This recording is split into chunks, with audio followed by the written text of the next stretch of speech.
अस्सलाम वालेकुम। चलिए आज स्टार्ट करते हैं। आज की स्टोरी कुछ इस तरह से है। सुपर फास्ट नीलांचल एक्सप्रेस से मैं दिल्ली आ रहा था।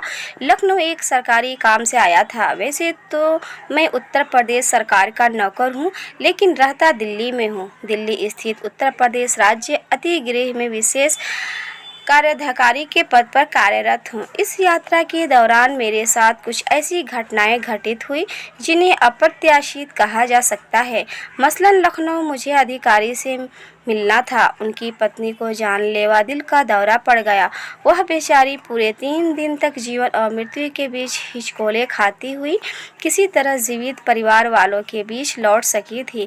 वे अधिकारी भद्र पुरुष थे।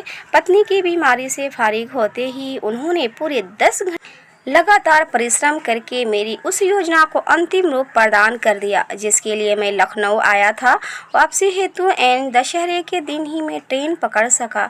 गाड़ी अपने निर्धारित समय पर लखनऊ से छूटी, लेकिन उन्नाव से पहले इस सोनिक स्टेशन पर वह अंगद के पाँव की तरह अड़ गई। पता चला कि कंप्यूटर द्वारा संचालित सिग्नल व्यवस्था फेल हो गई है। प्रथम श्रेणी के कूपे में मैं नितांत अकेला था। कानपुर पहुंचने से पहले ही मैंने अपने थर्मस को नींबू पानी से भर दिया था। लगता था कि आज के दिन मुझे कोई सहयात्री नहीं मिलेगा। एक बार अच्छी तरह पढ़ी हुई पत्रिका को फिर पढ़ते हुए दिल्ली तक की यात्रा पूरी करनी पड़ेगी। वैसे मुझे पूरी उम्मीद थी कि मेरा बेटा कार लेकर मुझे लेने स्टेशन आएगा। मैंने लखनऊ से उसे फ़ोन कर दिया था कि मैं नीलांचल एक्सप्रेस से दिल्ली पहुंच रहा हूं। खैर, सिग्नल पर हरी बत्ती जल चुकी थी और ट्रेन ने बहुत हौले से रेंगना प्रारंभ किया था कि एक यात्री मेरे कूपे का दरवाज़ा खटखटाने लगा। मैंने उठकर शटर खोला। सामने एक छोटी सी अटैची था में एक लड़की खड़ी हुई थी। गेहुआ रंग, लंबे छटहरे बदन तथा सामान्य से कुछ अच्छे नान नक्शने वाली इस लड़की को देखकर मुझे बड़ी निराशा हुई। सोचा कोई आदमी होता तो उसके साथ बतियाते हुए दिल्ली तक का सफ़र आराम से कट सकता था। लड़की ने सामने 2 नंबर की बर्थ पर अटैची रखते हुए मुझसे पूछा, चाचा जी, अगर इजाज़त हो तो मैं कूपे का दरवाज़ा बंद कर दूं? अब चौंकने की बारी मेरी थी। ट्रेन अब तक प्लेटफॉर्म छोड़कर काफ़ी आगे निकल चुकी थी। मुझे में और इस लड़की की आयु में अच्छा खासा अंतर था। लगभग इसी आयु की मेरी बेटी संध्या का विवाह हो चुका था। फिर भी आदमी आदमी ही होता है और औरत औरत। उनके आदिम और मूल रिश्तों पर बेटलों का ही बस चलता है। इस रिश्ते के बाद के अन्य सभी रिश्ते आदमी से ने बनाए हैं, लेकिन वह भी यदि आप असुरक्षा न महसूस करें तो कूपे का दरवाज़ा बंद कर सकती है। मैंने उत्तर दिया। लड़की धीरे से बुदबुदाई, सुरक्षा असुरक्षा वगैरह में बहुत पीछे अपने घर छोड़ आई हूँ। फिर उसने कूपे का दरवाज़ा बंद कर दिया तथा अपनी सीट से लगी खिड़की के बाहर झांकने लगी। लड़की मुझे कुछ परेशान, घबराई हुई सी लग रही थी। इस मौसम में कोई पसीना आने जैसी बात न थी। फिर भी वह रुमाल से माथे पर बार बार उभर रही पसीने की बूंदों को पोंछ रही थी।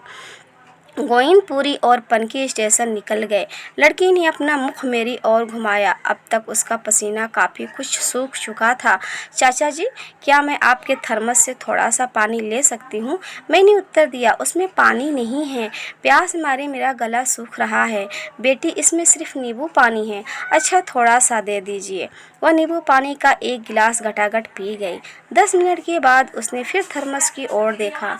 मैंने उसे एक गिलास भरकर और दिया, जिसे वो धीरे धीरे पीती रही। अब वो अपेक्षाकृत सामान्य दिखाई देने लगी थी। दिल्ली में किस जगह पर जाना है तुम्हें? मैंने बात करने की गरज से पूछा। आपने कैसे जाना कि मैं दिल्ली जा रही हूँ? बड़ी आसानी से मैंने सहजता के साथ उत्तर दिया। यह ट्रेन कानपुर से चलकर दिल्ली ही रुकती है। ओह, लेकिन तुमने मेरी बात का जवाब नहीं दिया बेटी। अब उसकी झिक मिटने लगी थी।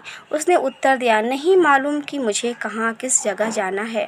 और तुम अकेली सफ़र कर रही हो? हाँ, दिल्ली में अपने जीवन में पहली बार जा रही हूँ। मुझे लगा कि कहीं कोई न कोई गड़बड़ ज़रूर है। यह लड़की शायद अपने आप को किसी बड़े संकट में डालने जा रही है।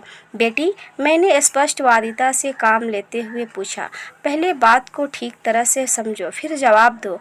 मैं कह रहा था कि यह ट्रेन रात को करीब 1:30 बजे बजे दिल्ली पहुंचेगी और तुम्हें यह तक पता नहीं कि कहाँ जाओगी, किसके साथ रहोगे। नई दिल्ली स्टेशन पर राकेश मुझे लेने आएगा। राकेश मेरा प्रेम, मेरी ज़िंदगी, मेरा सब कुछ है। कौन राकेश? तो तुम अपने घर से भाग कर आ रही हो। फिल्मी संवाद की शैली में उसने उत्तर दिया। आप जो भी जैसा भी चाहे निष्कर्ष निकाल सकते हैं, लेकिन मैं भाग कर नहीं जा रही हूँ। मैं एक नया घर बनाने, एक नई ज़िंदगी शुरू करने जा रही हूँ। दिल्ली में नया घर, नई ज़िंदगी। कुछ रुक कर मैंने अगला सवाल किया। तुम्हारी उम्र क्या है?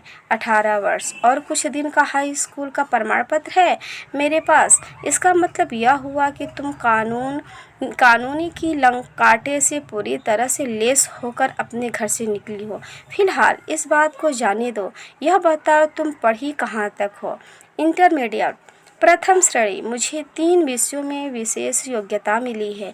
अरे, तुम्हारे सामने चिकनी सड़क जैसा उज्जवल भविष्य फैला हुआ है, फिर तुम यह सब क्या करने जा रही हो?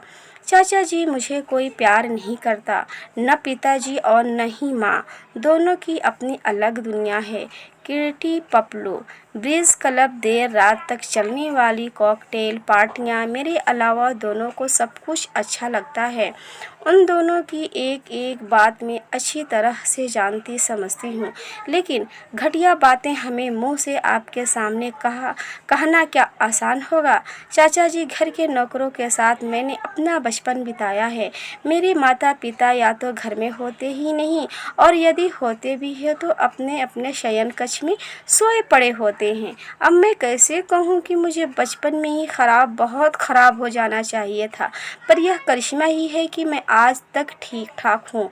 अकस्मात मुझे लगा कि चारों तरफ फैलती जा रही है शून्यता के बीच मेरी प्यारी बेटी संध्या मुझसे बातें कर रही है। बेटी, तुम्हारा नाम जान सकता हूँ? अमला नाम है मेरा। राकेश को कैसे जानती हो?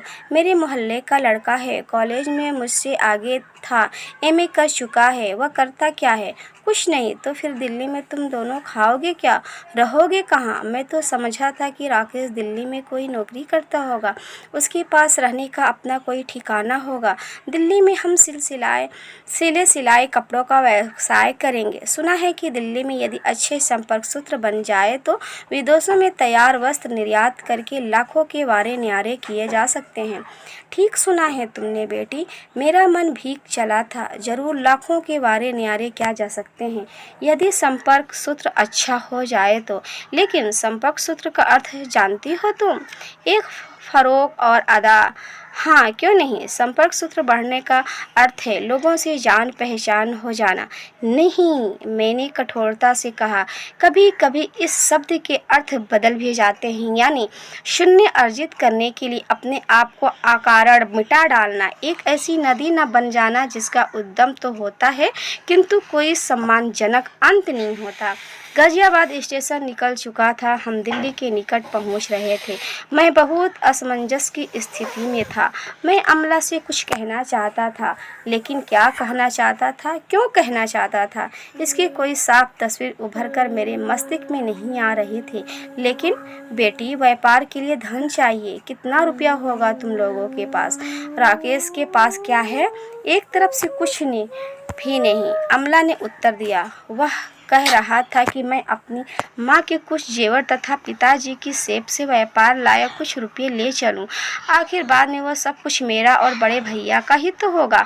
कल मिलने वाली चीज़ को आज ले लेने में क्या हर्ज है? मुझे कुछ और पूछने का अवसर दिए बगैर वह कहती गई। लेकिन मैं उन सबसे घृणा करती हूँ, उनका रुपया, पैसा और जेवर आदि। मैं अपने भावी जीवन में कोई भी ऐसी चीज़ नहीं चाहती जिसमें माता पिता की स्मृति जुड़ती हो। मैं अपने साथ जेब खर्च से बचाए हुए 100 रुपये के अलावा और कुछ लेकर नहीं आई। मैंने राकेश से साफ साफ कह दिया था कि हम अपना आने वाला जीवन अपने हाथों से, अपने साधनों से बनाएंगे। तुम्हारी यह बात क्या राकेश को अच्छी लगी थी?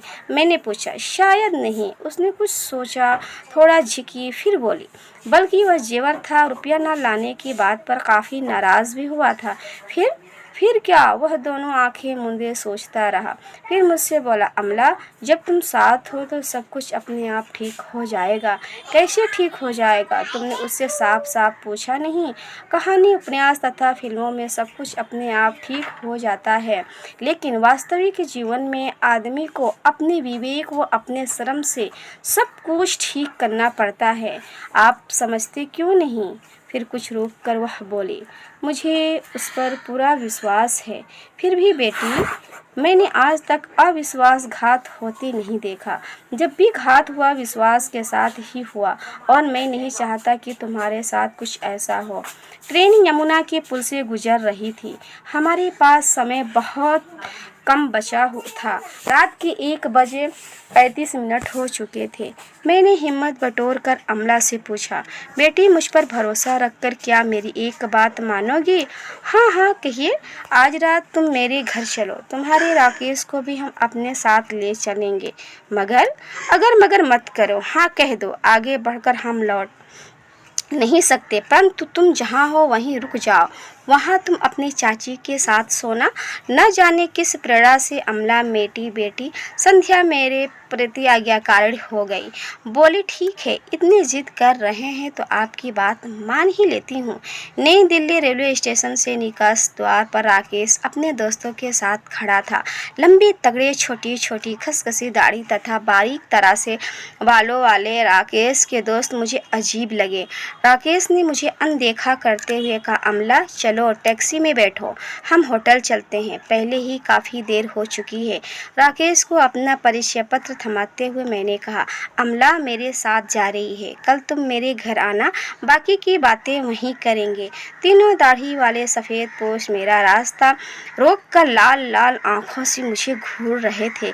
इसी बीच मेरा बेटा आ पहुंचा था। उन तीनों में से एक मुझसे बोला, यह लड़की लखनऊ से दिल्ली आपके मकान में सोने के लिए नहीं आए। उन तीनों को देखकर अमला के होश उड़ते दिखाई दे रहे थे।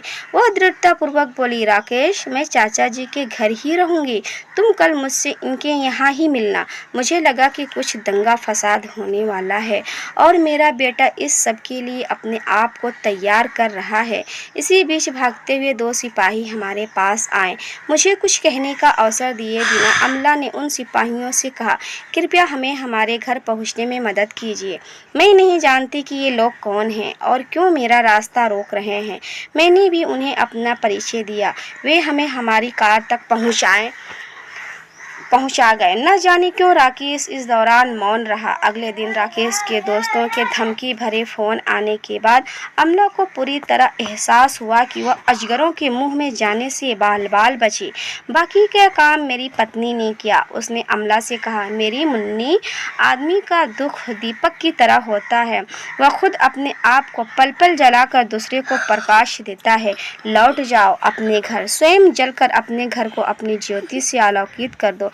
लेकिन चाचा जी, मैं कैसे, किस मुंह से वापस जाऊं? तुम्हारी वापसी यानी कि पूरे मान सम्मान के साथ वापसी। हमारा काम है, जैसे भी हो इसे हम करेंगे। मेरी पत्नी उसकी पीठ सहलाते हुए बोली, रहना जिंदगी की शर्त है। जब साथ चलने वाला कोई न मिले तो वीरानगी को अपना हम सफ़र बना लो। मेरी बेटी, तुम मंजिल तक जरूर पहुंच जाओगी। अमला को मैं 4 दिनों बाद उसके घर वापस पहुंचाया। उसके माता पिता को मैंने टेलीफोन से पहले ही सब कुछ समझा दिया। पिछले 5 साल से उसके पत्र मेरे तथा मेरी पत्नी के नाम आते रहे। अभी कल की उसका पत्र मेरी पत्नी के पास आया है। चाचा जी, मैं केंद्रीय सचिवालय की सेवाओं हेतु चुनी गई हूँ। जब तक कोई दूसरी व्यवस्था नहीं हो जाती मैं आप लोगों के साथ ही रहूँगी। मेरी पत्नी मुस्कुराकर मुझसे कहती है, अब तक एक थी, अब हुक्म बजाने वाली एक और हो गई है। चलो कमरा ठीक करो, आखिर हुक्म तो हुक्म ही है। उम्मीद करती हूँ कि ये वीडियो ज़रूर आपको पसंद आएगा। पसंद आए तो लाइक कर दीजिएगा, सब्सक्राइब कर दीजिएगा, दोस्तों के साथ शेयर कर दीजिएगा। फिर मिलते हैं नेक्स्ट वीडियो में। तब तक के लिए बाय बाय, अल्लाह हाफिज़।